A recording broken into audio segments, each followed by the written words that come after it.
Our reconstruction begins just after she'd arrived in London at Easter time.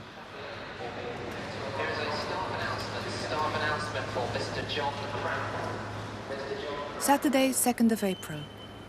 Dear Mum and Dad, you dears, you probably could not imagine how much I like England. I would preferably stay a year longer. I am totally entranced by London. And you don't need to worry about me, for the people here are so lovable and so ready to help that I'm quite sure I shall never be short of money. See you soon. Happy Easter. Your Inga Maria.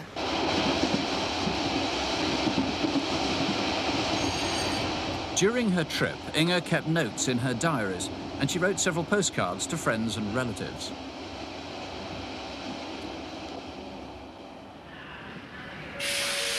Oxford, this is Oxford. Train at platform 2 is the 1346 to Banbury, Leamington Spa, Coventry. Monday, 4th of April. Went to Oxford. Stayed at the youth hostel. Ate too much. Decided to go to Bath.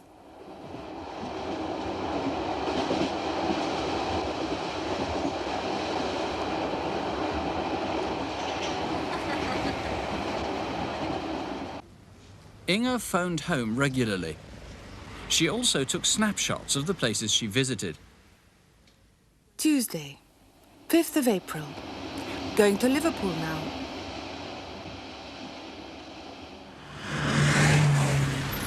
Took a short walk through Liverpool Station region. Went on to Preston and from there to Inverness. Slept in the train.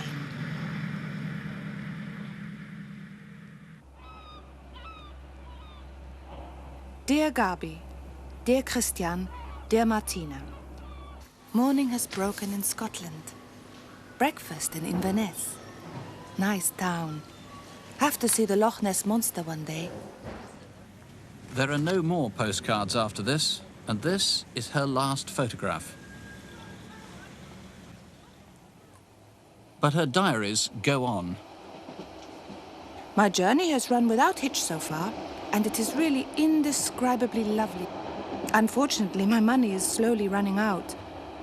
Inga drew this sketch of someone on a train. Do you know who it is? Going to Glasgow now. Snowy mountains. Wild landscape. Went from Glasgow to Ayr and from there to Stranraer to get over to Ireland. Saw the sea. Beautiful and mysterious. Wonder where I stay tonight. Need more money. That was the last entry in her diary.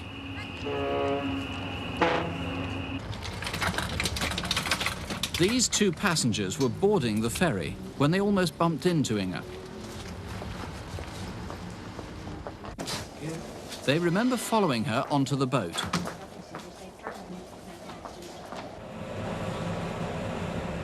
Later, one of them saw Inga cross the lounge.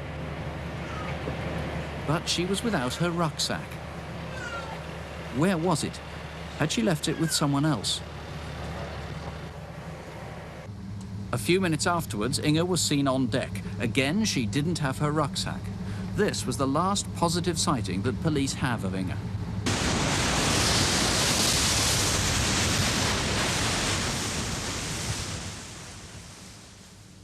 The ferry, the Galloway Princess, docked at Larne shortly after 9:30 that evening.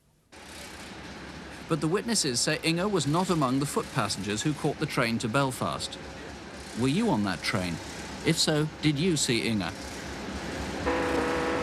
More than 100 vehicles were on the ferry that night. So did someone give Inga a lift? And if so, who? And where did they go?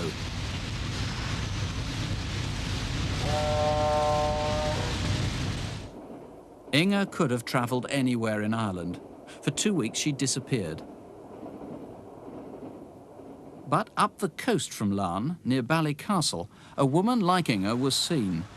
Several people have told police that a girl was hitchhiking in the North Antrim area on Sunday, the 17th of April. If it wasn't Inga, do you know who it was?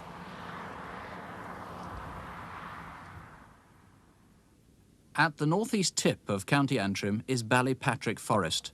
And here, in a remote corner over a mile from the main road, a farmer was searching for his sheep.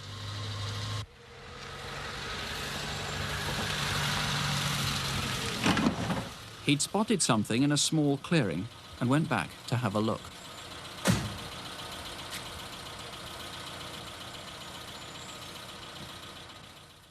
Inga had been dead for several days.